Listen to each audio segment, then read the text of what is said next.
Hoje a gente vai falar sobre esse livro aqui, Não Aguento Não Aguentar Mais, da Anne Ellen Patterson. É o meu melhor livro de 2021, pelo menos por enquanto, e a gente vai falar o que é o burnout, o que nos trouxe até aqui e como é que a gente sai dessa enrascada. Bora! Bom, esse daqui foi um livro lançado agora, em setembro de 2021, então ele acaba de sair do forninho. A editora é a HarperCollins e a autora, a Anne Ellen, ela se considera uma millennial mais velha porque ela nasceu no início dos anos 80 e como a geração millennial vai até 1995, mais ou menos, então ela se considera ali nos primórdios dessa geração. Ela é jornalista, até 2020 ela trabalhava no BuzzFeed, escreveu um texto, esse texto viralizou e ela acabou saindo do BuzzFeed. Uma coisa muito interessante da gente falar antes de adentrar nos temas é que esse livro, muitas vezes, ele pode ser entendido como um livro mais psicológico, né? Com esse viés de olhar mais para dentro, de entender o burnout em si. Mas não é essa a pegada do livro, nem de longe. O livro ele vai trazer um viés muito mais sociológico e dizer o que a sociedade está fazendo para que você acredite que você precisa trabalhar até a morte, para que você associe o seu valor ao valor do seu trabalho. Aliás, o valor do seu trabalho ao seu valor. Então, você vale o quanto você trabalha. Pois é, gente. Difícil, não é mesmo? Mas vamos lá, vamos começar a falar e explicando o que é o burnout. Eu quero até ler um pedacinho do livro porque eu acho que vale a pena o que ele considera aqui como burnout. Então, você sente o burnout quando exauriu todos os seus recursos internos, mas não consegue se libertar da compulsão nervosa de seguir em frente apesar disso. É a sensação de exaustão e embotamento que, mesmo depois de dormir e tirar férias, não vai embora de verdade. É a certeza de que você está mal mantendo a cabeça fora d'água e que mesmo a menor onda, uma doença, um problema no carro, um aquecedor quebrado, pode aprofundar você e toda a sua família. É a redução da vida a uma lista eterna de tarefas e a sensação de que você otimizou sua existência de modo a não passar de um robô que trabalha e por acaso tem necessidades físicas, as quais você se esforça ao máximo para ignorar. É a sensação de que sua mente, como Cohen explica, se transformou em cinzas. Gente, é interessante que aqui no começo do livro, ela também traz a diferença entre o burnout e a exaustão. A exaustão é quando a gente não aguenta mais, a gente para, né? E o burnout não. O burnout é uma coisa que a gente vai fazendo. A gente vai aguentando, vai aguentando, vai aguentando, vai aguentando. E muitas vezes é o nosso corpo que para.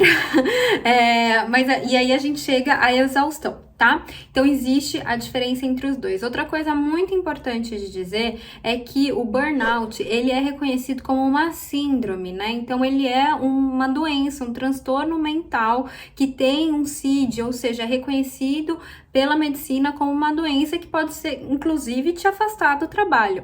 A gente chega na síndrome do burnout que só pode ser dita, né, reconhecida por um médico ou por um psicólogo, então precisa ter uma autoridade, uma pessoa competente para isso, mas a gente vai criando esse burnout aos pouquinhos, conforme a gente vai aumentando o nosso nível de estresse, tá? Então é muito importante diferenciar o estresse. A gente tem um estresse diário que acontece, e aí a gente vai fazendo esse estresse, ele vai crescendo, crescendo, crescendo, crescendo, crescendo, crescendo, ao ponto dele se tornar um burnout, mas que só um profissional capacitado é capaz de falar para você se você está ou não com a síndrome de burnout, ok?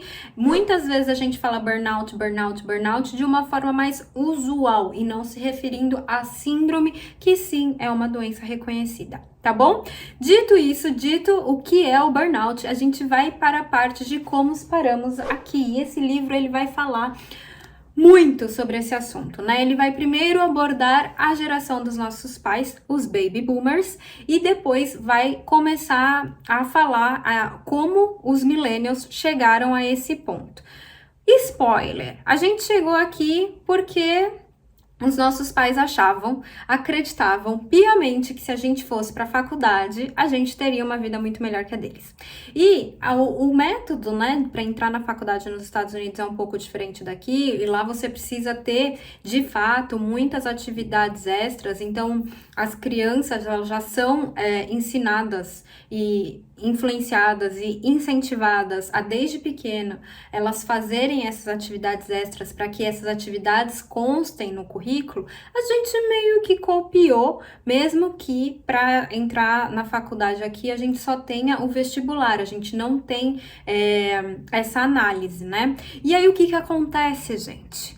Tudo é voltado para entrar na universidade. Aqui a gente também sofre, né? Pelo menos eu sofri bastante com relação a isso, que eu precisava estudar para passar no vestibular. Então, eu tive 3 anos do meu ensino médio, pelo menos, totalmente voltado para o vestibular.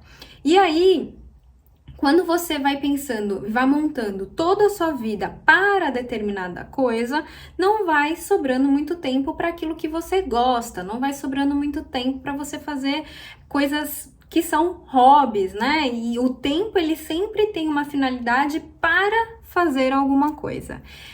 Além disso, além dessa ideia, essa questão da criação, a gente tem uma outra questão que envolve os meios de trabalho, que mudaram muito, né, desde que a gente nasceu até agora. Então, a gente tem uma certa precarização do trabalho, ou seja, as empresas, elas acabam sempre contratando terceirizados ou freelancers e elas não têm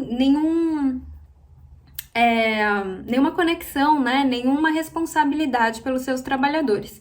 E esses trabalhadores, eles ficam meio que à mercê das horas que eles trabalham e por isso eles precisam ou querem, né, trabalhar muito, querem, entre aspas, tá, gente? Querem sempre lembrando que existe um sistema, uma sociedade toda voltada para que essa pessoa queira trabalhar o tanto que ela trabalha, tá? Não é uma decisão assim que ela toma de forma autônoma, isso não acontece. Vai acontecer quando essa pessoa vai estudar sobre esse assunto, vai repensar, enfim, a gente já chega lá. Mas no primeiro momento isso não acontece. E aí, a pessoa vai trabalhar todo o tempo que ela tem. E quando ela não tá trabalhando, ela acha que tá errado, tem alguma coisa que não tá certa e que ela precisa trabalhar mais, porque o valor dela está completamente associado ao valor do trabalho. Então, se eu trabalho, eu tenho valor, se eu não tenho trabalho, eu não tenho valor. A depender de onde eu trabalho, com que eu trabalho, eu vou ter mais valor ou não vou ter mais valor. E aí fica a pergunta, né? O que a gente pode fazer? É muito importante dizer que por mais que a gente possa ter atitudes individuais e elas são importantes, a gente precisa pontuar que existe um sistema todo, né? E que esse sistema ele é muito maior do que qualquer indivíduo.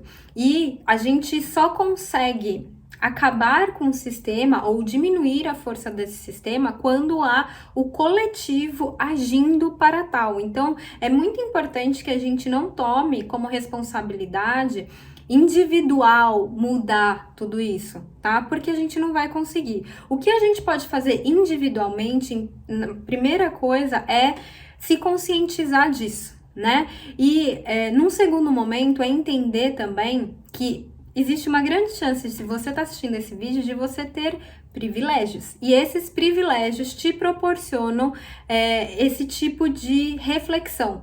Porque muitas vezes quem não tem determinados privilégios, essas pessoas elas não têm nem tempo para ter esse tipo de reflexão, né? Então, a gente, como privilegiados, é importante que a gente tenha esse tempo de reflexão e que a gente leve essa conversa, essas provocações para dentro dos nossos grupos, para que então, coletivamente, a gente consiga diminuir a força desse sistema, tá? Mas a gente também precisa se questionar e entender como é que o valor do trabalho tá na minha vida e como eu associo o meu valor. Será que eu associo o meu valor àquilo que eu entrego, àquilo que eu deixo de entregar? Isso é muito importante, porque apesar da gente precisar do coletivo para diminuir a força do sistema, a gente primeiro, antes, precisa ter essa consciência individual. Então, é através de um processo de autocognição ou então de autoconhecimento, e juntamente com o processo de pensamento crítico que vai trazer, né, esse autoconhecimento de forma mais profunda, que eu vou entender o valor que eu tô dando para o trabalho na minha vida, vou conseguir questionar isso e daí eu vou conseguir me unir a um coletivo para a gente meio que ir contra o sistema. A partir só desse momento, desse ponto que eu entendo o que tá acontecendo comigo, é que eu vou conseguir fazer para fora, né? É muito difícil a gente conseguir fazer para fora sem a gente se ter dado conta do que, de como a situação tá sendo influenciada, a nossa vida, né, tá sendo influenciada pela situação. Bom, eu acho que esse livro é muito para quem tá cansado, para quem tá de saco cheio, para quem, como eu, chegou no momento da vida e que não conseguia descansar, que tudo era trabalho, que todas as coisas foram monetizadas e não havia período de descanso e que parece que isso não vai acabar nunca, sabe? A sensação de cachorro correndo atrás do próprio rabo. Então, se você tá dentro dessa situação, esse livro, ele é maravilhoso, porque ele vai te trazer, vai abrir a sua cabeça para muitas coisas que talvez você não conheça. Agora, se você tá buscando alguma coisa mais psicológica, para olhar para o seu inconsciente, olhar para dentro, esse livro aqui pode não ser muito legal, porque de fato ele vai trazer um panorama externo e como esse externo influencia o interno e não como o interno influencia o externo, tá? Bom, eu espero que você tenha gostado desse vídeo. Deixa seu like, deixa seu comentário, se inscreve no canal e eu vou adorar continuar conversando sobre esse livro com você, tá bom? Muito obrigada, um grande beijo, até mais, tchau, tchau!